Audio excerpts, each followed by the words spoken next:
there's anybody in here with me, can you let me know by touching this plastic device in my left hand?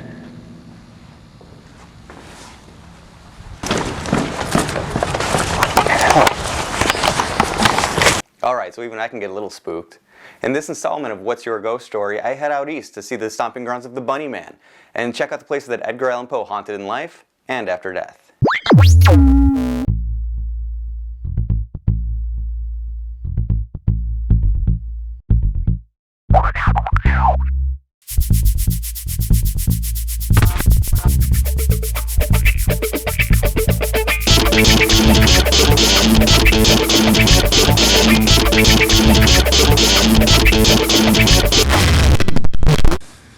Hey there. Today I'm coming to a place called Fairfax Station, Virginia, and I'm walking up to a very imposing looking tunnel underneath the Amtrak railway. It's referred to as Bunny Man Bridge. It's a very, very urban legendy story that it's been absolutely debunked. There's a long standing tale of basically a crazed guy wearing a bunny outfit that has massacred some people, of course, as these stories go. Has killed kids, has hanged people from the bridge. There's a lot of variations of the story, and a lot of very in-depth studies have gone into it to find out where the origin comes from. And the origin comes from a couple of cases in 1970. Very bizarre guy wearing a bunny costume not too far from here in Burke, Virginia. There were some complaints about this guy. He threw a hatchet into a couple's car, and later on he was caught trespassing and vandalizing a new home in the area, also while still wearing the bunny costume.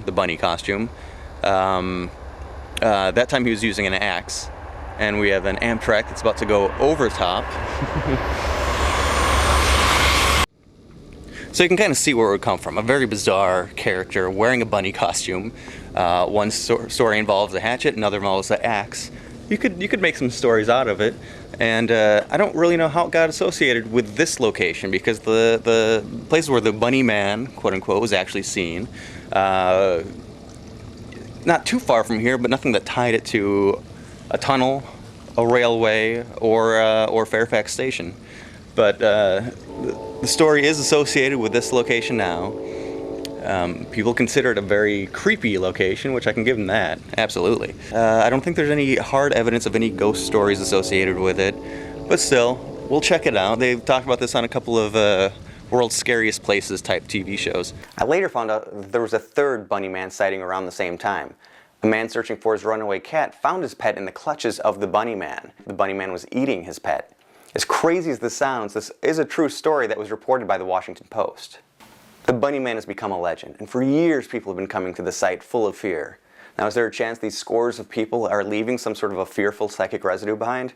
I can definitely tell you, I was more scared than I usually am at a scary-looking haunted site. There's definitely more worth checking out in this location. Oh, and in case you were wondering, yes, this is the legend that at least partially inspired the character of Frank the Bunny in the movie Donnie Darko, which is also set in Virginia. Next, we hit the road to visit the land of Edgar Allan Poe, Baltimore. This was also the first time I realized why the NFL team in Baltimore was called the Ravens.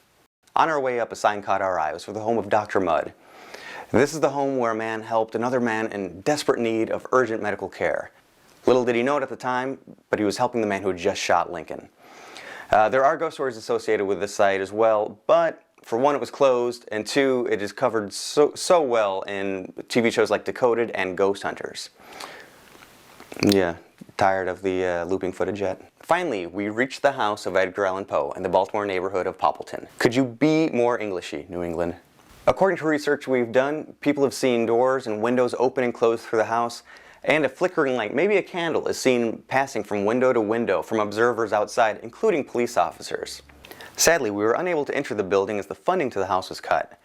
The house is in a rough area of Baltimore. He only did live here for some 3 years or so, but still, we hope this place reopens to the public. Next, we head to Westminister Cemetery to try to interview Poe himself. Big fan. Happy to meet you.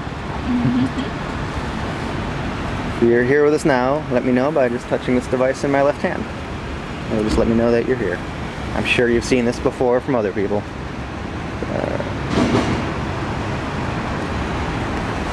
Can't tell if that was me. So So it's been a big mystery to people. Can you tell us how you died?